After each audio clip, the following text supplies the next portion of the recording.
All అందరూ ఎలా ఉన్నారు? Welcome to my channel Surejayam vlogs అండి.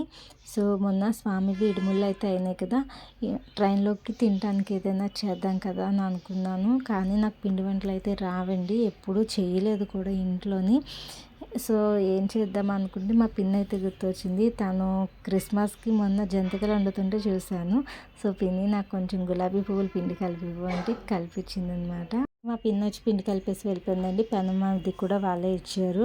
ఇంక నేనైతే పువ్వులు వేస్తున్నాను. పువ్వులు కొంచెం విసిగే కానీ టేస్ట్ అయితే చాలా బాగా వచ్చాయి. ఆ పువ్వు అనేది కొంచెం వేడెక్కితే పువ్వులు గబగబా దిగుతాయి, లేదా చుక్కలు కనిపిస్తాయి అనమాట. నెమ్మదిగా ఏదోలాగా ట్రై చేసి వేసేసానండి. పువ్వులు అయితే చాలా బాగా క్రంచీగా ఉన్నాయన్నమాట. ఈసారి పండగకి మనం కూడా పిండి వంటలు ట్రై చేయొచ్చు. సో మన మీద మనకు నమ్మకం వచ్చేసింది. ఏదైనా అండి, ఎప్పుడు అమ్మ వాళ్ళు అత్తయ్య వేస్తున్నారు, ఇక నుంచి నేను ట్రై చేద్దామని ఫస్ట్ ట్రైల్ అయితే వేసాను. సక్సెస్ అయింది. వీడియో నచ్చితే లైక్ చేసి షేర్ చేయండి.